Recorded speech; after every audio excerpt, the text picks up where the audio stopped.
ఆకాశాన సూర్యుడుండడు సందవేలకే, చందమామకి రూపముండదు తెల్లవారితే, ఈ మజిలీ 3 నాళ్లే ఈ జీవయాత్రలో. వైవిధ్య సినీ గేయ కవి కీర్తిశేషులు శ్రీ వేటూరి సుందరరామ్మూర్తి గారి చిరస్మరణీయమైన తెలుగు సినిమా పాటలలోని వారి మాటలతోనే ఆయన్ని మరొక్కసారి గుర్తు చేసుకునే ఒక చిన్ని ప్రయత్నం. బ్రహ్మ వచ్చి నరుడా ఓ నరుడా ఏమి కోరిక అని తెలుగు వాళ్ళని అడిగితే, మన వాళ్ళు కొంచెం తెలివితేటలు వాడి క్లాసుకి మాసుకి కూడా నచ్చేలా పాటలు రాయగల ఒక గేయ రచయితని ఇవ్వమని అడిగారు. అప్పుడు బ్రహ్మదేవుడు సరస్వతీదేవి ఇచ్చిన ఒక చక్కని ఛాయ్ తాగి, మానస వీణ మధుగీతం బ్యాక్గ్రౌండ్ మ్యూజిక్ లో ఆనందో బ్రహ్మ అంటూ వేటూరి గారిని సృష్టించాడు.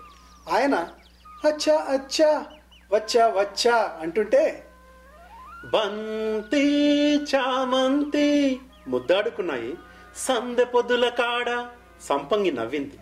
వేళా పాళా లేకపోయింది కుర్రాళ్ళాట, ఎప్పుడూ చక్కిలి గింతల రాగమే. వేటూరి గారు ఎక్కు బండెక్కు మామ అని బండెక్కిచ్చాడు. వంగతోట మలుపు కాడ కొంగు పట్టి లాగించాడు. అబ్బని తీయని దెబ్బ ఎంత కమ్మగా ఉందిరో యబ్బా అనిపించాడు. స్వాతి చినుకు సందెవేళలో రామ్మ చిలకమ్మ ప్రేమ మొలకయింది. తైలం పట్టి తాళం పట్టి ఉళ్ళేరుద్ది బుద్ధే శుద్ధి చేయించాడు. కొమ్మ కొమ్మకో సన్నాయి, దానికి జుమ్మంది నాదం సయ్యంది పాదం. ఓ పాపాలాలి అని జోల కొట్టాడు. ఆయన పాట తెల్ల చీరకు తకదిమి తపనలు నేర్పేసరికి కోలో కోలమ్మ కోల కోకే కాకెత్తుకెళ్ళింది. ఆరేసుకోబోయి పారేసుకున్నాను హరి హరి అన్నవాళ్ళు ఎందరో. మల్లె చెండు నవ్వింది, యురేకా సకామికా అని కేక వేసింది. 1వ నెంబరు బస్సు రైకలపూడిలో హాల్ట్ చేసి సందవేళకి కౌగిళ్లపల్లి డిపోకెళ్ళింది. ఇందు వదనలు కుందరతనలు మందగమనలు మధుర వచనలు గగన జగనలు సొగసులలనలు నాట్యాలు చేశారు. ఆ అంటే అమలాపురం అంటూ కుర్రకారు కొత్తగా అక్షరాలు నేర్చుకున్నారు. ఇచ్చాపురంలో ఈల కొట్టి లాగారు ఆంధ్రజనం. సాయంకాలం సాగర తీరంలో ప్రేమికులు వెన్నెళ్ల గుళ్ళో మొక్కారు.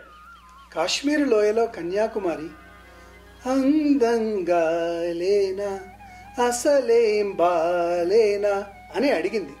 వానజల్లులు గిల్లుతుంటే పరువం వానలా నేడు కురిసింది. గసగసాల కౌగిలింత గుసగుసల్లే వాలింది. ఆయన యమహానగారి అంటే గీతాంజలి పూసింది, రాత్రంతా రజనీగంధా సాగింది. లవ్లీ లకుముకి షోకు షాకు కొట్టి ఓరినాయినో అంది. పరవశాన శిరసూగంగా ధరకు జారింది ఆ శివగంగ. గోదావరి భూదారిలో నీలాంబరి మాసీమకే చీనాంబరి అనే పొగడ్తకు పులకరించింది. కాళింది మడుగున కాళీయుని పడగల ఆ బాల గోపాల మా బాల గోపాలుని అచ్చెరువున అచ్చెరువున విచ్చిన కన్నులతో చూశారు. ఆయన పాట సత్యం శివం సుందరం నిత్యం ఇదే అనుభవం.